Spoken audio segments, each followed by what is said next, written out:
Alexander Hartford had always believed his marriage to Catherine was built on complete honesty.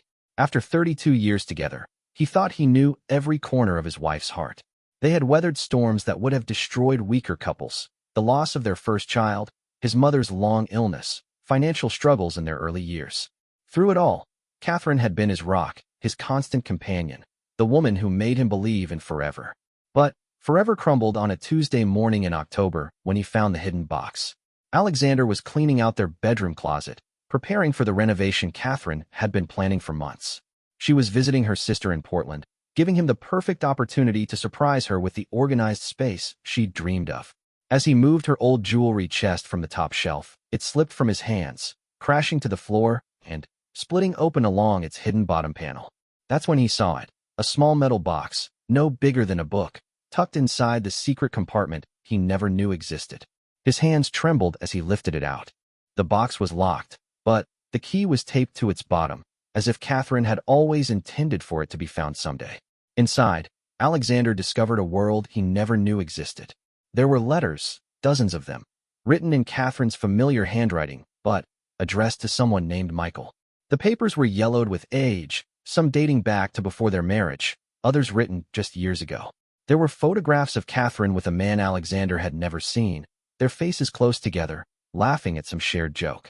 In one photo, Catherine was wearing a necklace Alexander had never seen her wear, a delicate silver chain with a heart-shaped pendant. But it was the birth certificate that stopped his heart completely. A child, a son named Thomas Michael Bennett, born 3 months before Alexander and Catherine's wedding day. The mother's name was clearly printed, Catherine and Bennett. His Catherine, his wife of 32 years, had a child she had never told him about. Alexander sank onto their bed, the papers scattered around him like pieces of his shattered world. His mind raced through their early years together, searching for signs he had missed. Catherine had always been private about her past, claiming her childhood was too painful to discuss. She had no family photos displayed, said her parents died when she was young, claimed she preferred to focus on their future together rather than dwell on her past. He thought of all the times she had gazed longingly at children in the park, how she had cried for days after each of their miscarriages, how she had insisted they stop trying after the third loss. "It's not meant to be," she had whispered through her tears. "Some people aren't meant to be parents." But she already was a parent. She had been all along. The sound of Catherine's car pulling into the driveway sent panic shooting through Alexander's chest.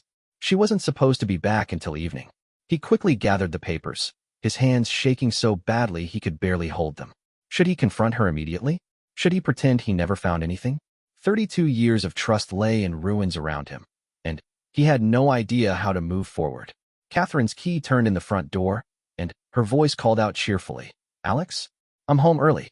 Sarah wasn't feeling well, so I thought I'd come back and help you with the closet." Alexander closed his eyes, clutching the birth certificate that proved his entire marriage had been built on a lie. When he opened them again, Catherine was standing in the bedroom doorway, her face bright with the smile that had captured his heart all those years ago. But now, looking at her, all he could see was a stranger. Catherine's smile faded the moment she saw Alexander's face. He stood frozen beside their bed, papers clutched in his white-knuckled fists, looking as though he had seen a ghost. In a way, he had. The ghost of the woman he thought he had married. "Alex, what's wrong?" Catherine stepped into the room, her eyes immediately finding the broken jewelry chest on the floor, its secret compartment exposed like an open wound. The color drained from her face, and Alexander watched 32 years of carefully constructed lies crumble in an instant. "You have a son." The words fell from Alexander's lips like stones into still water, creating ripples that would never settle. "His name is Thomas. He was born 3 months before our wedding." Catherine's legs gave out, and she sank onto the edge of their bed. For a long moment, neither of them spoke. The afternoon sun streamed through their bedroom window, highlighting the dust motes that danced in the air between them, tiny particles of their former life floating away into nothingness. "How long have you known?" Catherine's voice was barely a whisper. 15 minutes. Maybe 20. Alexander's voice cracked. "How long were you planning to keep lying to me?" Catherine buried her face in her hands. When she looked up, tears were streaming down her cheeks, but Alexander felt no urge to comfort her. The woman crying before him was a stranger, and he didn't know what comfort strangers deserved. "I wanted to tell you," Catherine said. "Every day for 32 years, I wanted to tell you. But you didn't. Alexander held up one of the letters. Instead, you wrote to Michael. Even after we were married, you kept writing to him. The last letter is dated 6 months ago, Catherine. 6 months. Catherine's shoulders shook. You don't understand. Then, explain it to me. Alexander's voice rose for the first time in their marriage. He had never been a man who shouted, but the ground beneath his feet was disappearing, and he was grasping for anything solid to hold on to. Explain to me how you watched me grieve our miscarriages, knowing you already had a child. Explain to me how you let me believe I would never be a father when somewhere out there you have a son who is 33 years old. Because he's not yours. The words exploded from Catherine with such force that Alexander stepped backward. Thomas isn't your son, Alex. He's Michael's. And I gave him away. The admission hung in the air between them like a poisonous cloud. Alexander stared at his wife, this woman he had loved for over 3 decades, and realized he had never truly known her at all. You gave him away, Alexander repeated slowly. You had a child, and you gave him away, and then you married me and pretended to want children with me. I didn't want children with you. Catherine stood up, reaching toward him. What happened with Michael? It was different. I was 19, Alex. 19, and scared, and completely alone. Michael disappeared the moment I told him I was pregnant. His parents paid me money to go away, to never contact their family again. I had nowhere to turn, no one to help me. Alexander tried to process this information, but his mind felt like it was moving through thick fog. So you gave birth and gave him up for adoption? Catherine shook her head, fresh tears falling. Not adoption. I left him with Michael's parents. They wanted him, Alex. They had money, stability, everything I couldn't give him. They promised he would have a good life. And you just walked away? What choice did I have? Catherine's voice rose. I was a teenager with no family, no money, no support. Michael's family made it clear that if I tried to keep Thomas, they would make my life hell. So I took their money, and I left, and I tried to build a new life. With me? Alexander said quietly. You built a new life with me, on lies. Catherine reached for him again, but he pulled away. It wasn't supposed to be lies, Alex. When we met, when we fell in love, I thought I could put the past behind me. I thought if I just never spoke about it, it would be like it never happened. But it did happen. And you kept writing to Michael. Alexander held up the letters again. These aren't old letters, Catherine. Some of these are recent. You've been in contact with him our entire marriage. Catherine's face crumpled. He found me about 10 years ago. Thomas wanted to know about his birth mother, and Michael hired a private investigator. They contacted me, and I couldn't resist. I needed to know if my son was okay. Your son. Alexander tasted the bitterness of the words. All this time, while I thought we were grieving our childlessness together, you were secretly communicating with your son. The weight of betrayal settled on Alexander's chest like a physical force, making it hard to breathe. Every memory of their marriage was now tainted. Every moment of shared sorrow, every plan they had made for their future, every time Catherine had comforted him about their inability to have children, all of it was built on deception. Does he know about me? Alexander asked. Does your son know that his mother has been married to another man for 32 years? Catherine's silence was answer enough. Alexander spent the night in their guest room, staring at the ceiling while the house settled around him in unfamiliar creaks and sighs. Everything felt different now. The walls they had painted together, the furniture they had chosen as a couple, the life they had built seemed like elaborate stage props hiding the real story underneath. Catherine knocked on the door at dawn, her voice hoarse from crying. Alex, please, we need to talk. There's more you need to know. More? Alexander sat up, his heart hammering. What more could there possibly be? She entered the room carrying a cup of coffee. His coffee, made exactly the way he liked it, a small gesture that somehow made everything worse. This was still Catherine, still the woman who knew he needed 2 sugars and a splash of cream, still the woman who brought him coffee when the world was falling apart. But she was also a complete stranger. Thomas wants to meet me, Catherine said, settling carefully into the chair by the window. He's been asking for years, but I kept putting him off. I told myself it was better for everyone if we stayed apart. But last month, Michael called me directly. Alexander felt something cold settle in his stomach. What did he say? Thomas is sick, Alex. He has leukemia, and he needs a bone marrow transplant. His adoptive family has been tested, Michael, his parents, even distant relatives, but no one is a match. The doctor said his best chance is a biological sibling or parent. The room spun around Alexander. A sibling? Catherine's hands trembled around her coffee cup. Michael and I, after I left, after Thomas was born, we stayed in touch sporadically over the years. There were times when we talked about getting back together, times when the guilt and regret were too much to bear alone. Catherine, Alexander's voice was a warning, but she continued anyway. When you and I were going through our fertility struggles, when we lost our second baby, I was so devastated that I reached out to Michael. I flew to see him without telling you. I told you I was visiting a college friend in Chicago, remember? That weekend when you thought I was being so secretive. Alexander remembered. It was 8 years into their marriage. Catherine had come home from that trip different somehow, quieter, more distant. He had attributed it to their recent miscarriage, thought she needed space to grieve. What happened in Chicago? Nothing happened, Catherine said quickly. I mean, we talked. We cried together about Thomas, about the choices we made. Michael was married by then, too, but unhappily. But we didn't. I came home to you because I knew that was where I belonged. But you kept in contact. Sporadically. Birthday cards, Christmas emails. When Thomas graduated high school, college. When he got married 2 years ago. Catherine's voice broke. Alex, I have a daughter-in-law I've never met. I have grandchildren. Alexander felt as though the floor was dropping out from under him. Grandchildren? Twins. A boy and a girl, 18 months old. Catherine pulled out her phone with shaking hands, showing him photos that had clearly been sent to her. 2 beautiful toddlers with dark hair and bright smiles, playing in a backyard he had never seen. Their names are Emma and David. They call Thomas Daddy and his wife Sarah Mommy, and they have no idea I exist. Alexander stared at the photos, his heart breaking in ways he didn't know were possible. These children were his wife's grandchildren, and, by extension, should have been his step-grandchildren. But he was a stranger to them, just as Catherine was. The doctors think I might be a match for Thomas, Catherine continued.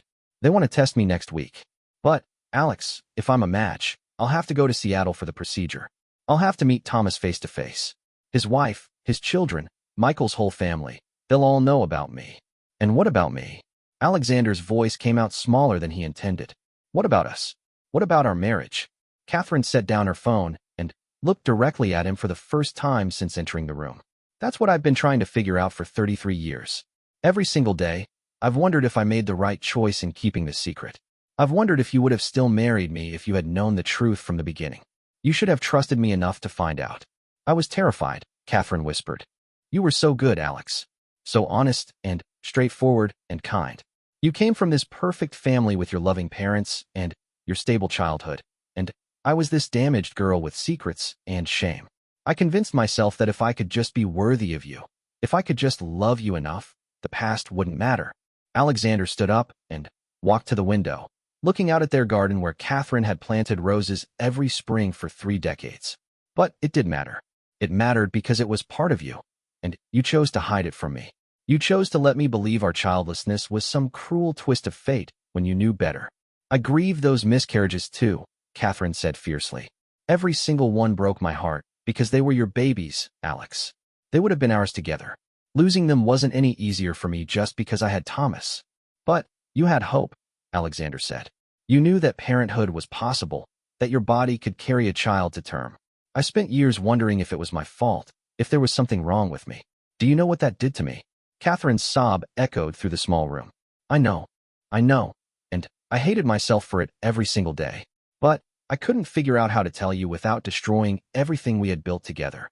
Alexander turned back to face her, this woman he loved and barely knew. And now you want to go to Seattle to save your son's life. I have to, Alex. Whatever else has happened between us, whatever lies I've told, I can't let my child die when I might be able to save him. The rational part of Alexander knew she was right. Of course, she had to try to save her son. But the betrayed husband in him wanted to scream that she should have thought about these consequences 33 years ago. If you do this, Alexander said slowly, everything changes. Thomas will know about me. Michael will know about our marriage. This secret you've kept for 33 years will be exposed to everyone. Catherine nodded, tears streaming down her face. I know. And what then? What happens to us? For the first time in their conversation, Catherine had no answer. Alexander spent the following days moving through their house like a ghost haunting his own life. Catherine tried to maintain their normal routine, cooking his favorite meals, asking about his work, discussing mundane household matters. But Every conversation felt like an elaborate performance. They were two actors who had forgotten their lines, fumbling through scenes from a play that no longer made sense. On Thursday evening, Catherine's phone rang during dinner. Alexander watched her face transform as she answered, her expression shifting from guarded hope to desperate joy to crushing fear in the span of seconds. "Yes," she said into the phone. "Yes, I understand. When would you need me there?" Alexander set down his fork, knowing their fragile pretense of normalcy was about to shatter completely. "I'm a match," Catherine said after hanging up. "I'm not just compatible, I'm a near-perfect match. The doctor said it's almost miraculous. They want to do the transplant next week." Alexander nodded slowly, as if she had just told him about a change in the weather rather than a decision that would reshape both their lives forever. "So you're going to Seattle?" "Alex, please try to understand. I do understand." He pushed back from the table and stood. "You have to save your son. I get that. What I don't understand is where that leaves us." Catherine reached for his hand, but he pulled away. The simple gesture, her reaching, his withdrawal, seemed to sum up the entire state of their marriage. "I want you to come with me." Alexander stared at her. "What? Come to Seattle. Meet Thomas. Meet his family. Be part of this." Catherine's words came out in a rush, as if she had been rehearsing them. "I know I have no right to ask. I know I've kept this from you for 33 years, but, Alex, this could be a new beginning for us. We could finally have the family we always wanted." "The family you already had," Alexander corrected. "The family you chose to keep secret from me. Please." Catherine stood up, tears streaming down her face. "I know I've made terrible mistakes. I know I've hurt you in ways I can never undo. But Thomas is a good man, Alex. He's kind and gentle and funny. His children are beautiful. Michael isn't the same person he was 34 years ago. None of us are." Alexander felt a familiar tightness in his chest, the same feeling he'd had during their fertility struggles when well-meaning friends would suggest adoption or fertility treatments, as if having children was simply a matter of wanting them badly enough. "You want me to play happy family with the man who fathered your child, and the son you kept secret from me? I want us to have a chance at happiness," Catherine said desperately. "Real happiness, built on truth instead of lies. The truth is that you lied to me for 33 years. Alexander's voice was quiet but firm. "The truth is that every major decision in our marriage was based on false information. The truth is that I don't know who you are anymore." Catherine sank back into her chair, her shoulders shaking. "So what are you saying? Are you leaving me?" The question hung between them like a blade waiting to fall. Alexander realized that despite everything that had happened, despite the lies and betrayal, he hadn't seriously considered leaving until this moment. But now, faced with the prospect of watching Catherine reintegrate with her secret family, the life she had hidden from him for 3 decades, he felt something inside him break completely. "I don't know," he said honestly. "A week ago, if someone had told me we would be having this conversation, I would have said they were insane. A week ago, I thought I knew everything about my wife. I thought our marriage was solid, built on love and trust and shared experiences. Now I find out it was all constructed around a massive lie." "Not everything was a lie," Catherine whispered. "My love for you was never a lie. But your honesty with me was. Your trust in me was. Your willingness to share your deepest self with me was." Alexander ran his hands through his hair, feeling suddenly exhausted. "Catherine, I've spent 33 years trying to comfort you about our childlessness, trying to help you through what I thought was our shared grief. Now I find out that while I was mourning the children we lost, you were secretly writing letters to the child you already had." "I mourned those children too," Catherine said fiercely. "Every miscarriage broke my heart because they were yours, Alex. They were ours. But you had hope I didn't have. You knew pregnancy was possible. You knew parenthood was possible. You let me carry guilt and uncertainty that you could have relieved with the truth." Catherine buried her face in her hands. I know I was wrong. But I was so afraid of losing you. So instead you chose to never really have me." Alexander sat back down across from her, studying the woman he had loved for most of his adult life. "All these years, you've been married to me, but part of you has been with them. Part of you has always belonged to a family I didn't even know existed. That's not true, isn't it?" Alexander pulled out one of the letters he had found, spreading it on the table between them. "This is from 2 years ago, Catherine. You wrote to Michael about Thomas's wedding. You said you wished you could have been there, that you wondered if he looked happy, that you hoped his wife understood what a good man she was marrying. You poured your heart out to Michael about your son's wedding while I thought we were just a couple growing old together without children. Catherine stared at the letter as if it were written in a foreign language. I felt like I had to document his life somehow. Like if I wrote it down, if I shared it with Michael. Then, it was real. Then, I wasn't just a woman who had abandoned her child. But, you were willing to abandon your husband instead. The words hit Catherine like a physical blow. She looked up at Alexander with such pain in her eyes that for a moment, his anger wavered. This was still the woman who had held him through his father's death, who had nursed him through pneumonia 3 winters ago, who had celebrated every small victory and mourned every loss beside him for 33 years. But she was also the woman who had systematically lied to him about the most fundamental aspects of her identity. If I go to Seattle, Catherine said slowly, and you don't come with me, will you be here when I get back? Alexander stared at her across their dinner table, surrounded by the remnants of their interrupted meal and the ruins of their marriage. I honestly don't know. Catherine nodded, accepting his uncertainty as more honesty than she had given him in over 3 decades. Then, I guess we're both going to find out what we're really made of. Outside their window, autumn darkness was settling over the neighborhood they had called home for 25 years. In 3 days, Catherine would fly to Seattle to save the life of a son Alexander had never known existed. And, for the first time in his adult life, Alexander had no idea what came next. 3 months after Catherine returned from Seattle, Alexander found himself sitting in their marriage counselor's office, staring at the tissue box that had become a familiar fixture in their weekly sessions. Catherine sat beside him on the small couch, close enough to touch but carefully maintaining the space that had existed between them since her return. How are you feeling about the letter from Thomas? Dr. Morrison asked, her voice gentle but probing. Alexander glanced at Catherine, whose face still lit up whenever their counselor mentioned her son. The transformation was remarkable and heartbreaking. In the 3 months since the bone marrow transplant, since Catherine had finally met the son she gave up 34 years ago, she had become someone Alexander barely recognized. She was lighter somehow, as if a weight she had carried for decades had finally been lifted. But, in losing that weight, she had also lost the woman Alexander had married. It's good news, Alexander said carefully. Thomas is responding well to the treatment. The doctors are optimistic about his recovery. And how does that make you feel?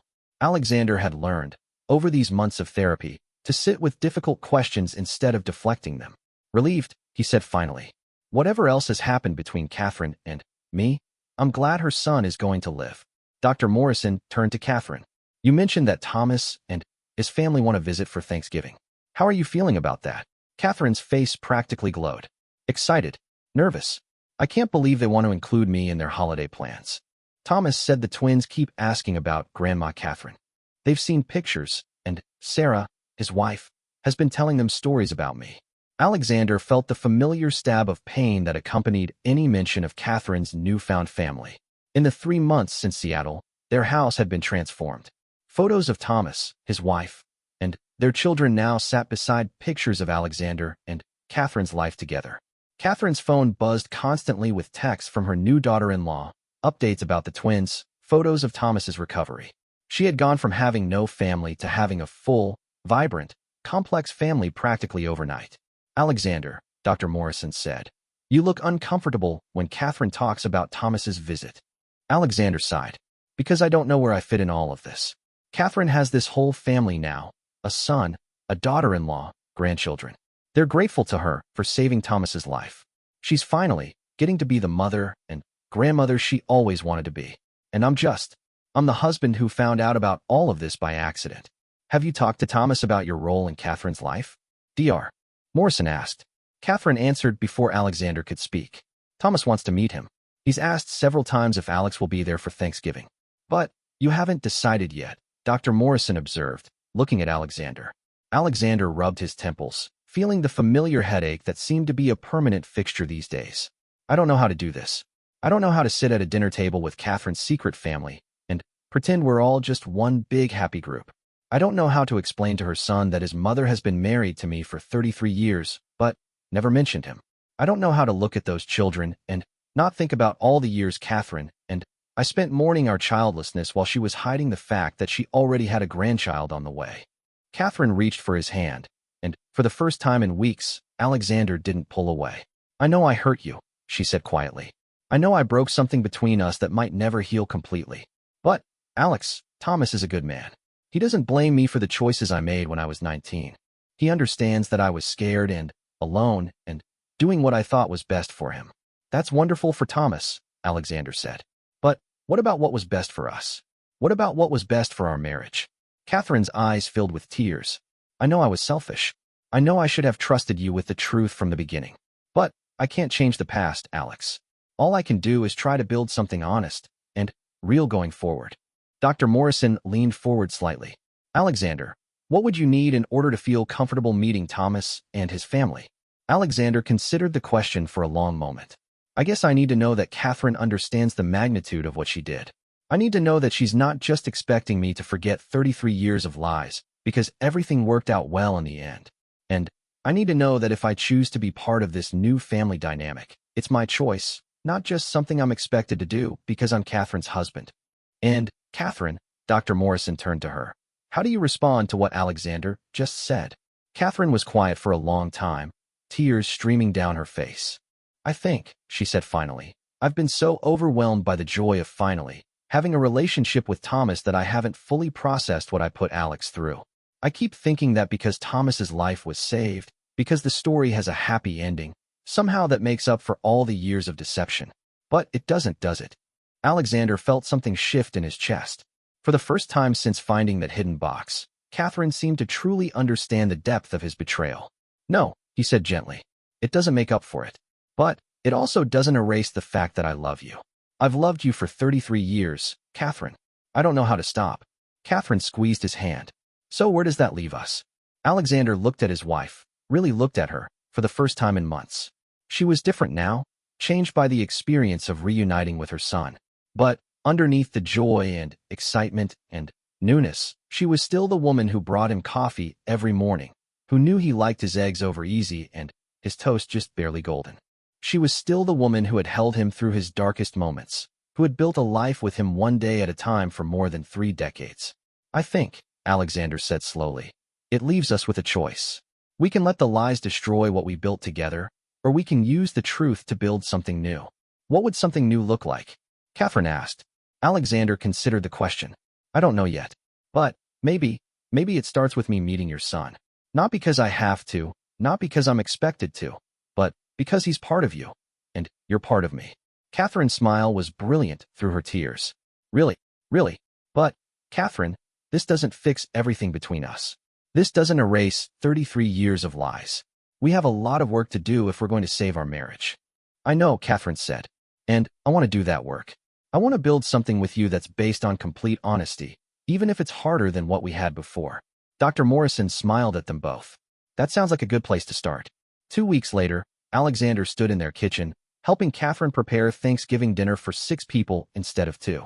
Thomas and his family were due to arrive in an hour, and Alexander's hands shook slightly as he peeled potatoes.